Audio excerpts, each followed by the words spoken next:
मतदान खत्म होने के बाद अब 4 जून को लोकसभा चुनाव का रिजल्ट आने वाला है, जिसे लेकर राजद कार्यालय में चहल पहल काफी बढ़ गई है। वहीं बक्सर में एग्जिट पोल आने के बाद राजद कार्यालय में कार्यकर्ताओं की भीड़ अच्छी खासी देखने को मिली।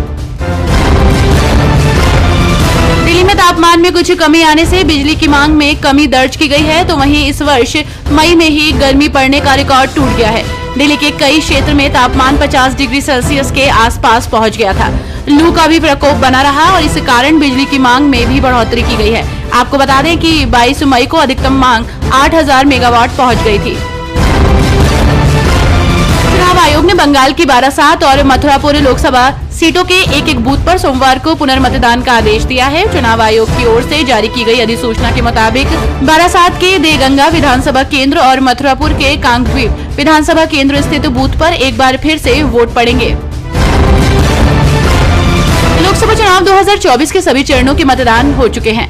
वोटों की गिनती 4 जून को होने वाली है। गुजरात की हाई प्रोफाइल सीट राजकोट से बीजेपी ने इस बार मोहन कुंडारिया का टिकट काटकर केंद्रीय मंत्री पुरुषोत्तम रूपाला को मौका दिया है, तो वहीं बीजेपी को रोकने के लिए कांग्रेस ने खास रणनीति तैयार की है। मतदान संपन्न होने के बाद से ही सभी की निगाहें 4 जून को आने वाले परिणामों पर टिकी हुई हैं। तो वहीं यूपी के चुनाव मतगणना को लेकर उत्तर प्रदेश के मुख्य निर्वाचन अधिकारी नवदीप रेडवा ने कहा कि 4 जून को सुबह 8 बजे से लोकसभा चुनाव की मतगणना शुरू हो जाएगी। उत्तर प्रदेश राज्य के 75 जिलों में 81 मतगणना केंद्र जहां वोटों की गिनती की जाएगी।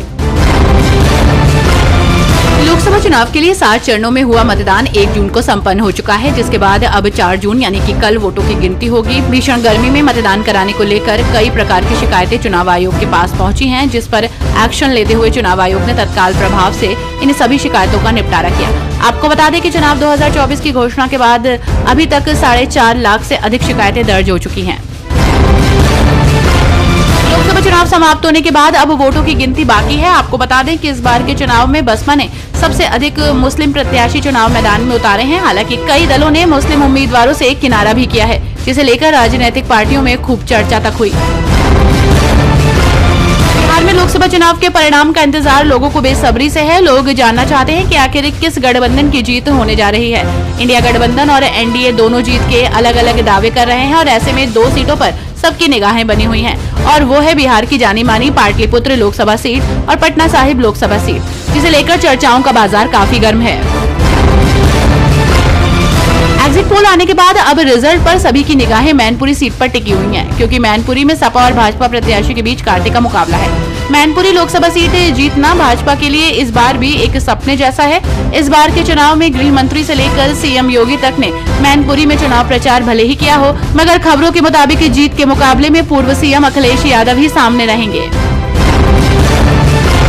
पीएम मोदी ने देशवासियों के नाम लेख साझा किया है। वोटिंग के अंतिम चरण से पहले पीएम कन्याकुमारी में 3 दिवसीय आध्यात्मिक यात्रा पर गए थे, जहां उन्होंने ध्यान साधना की।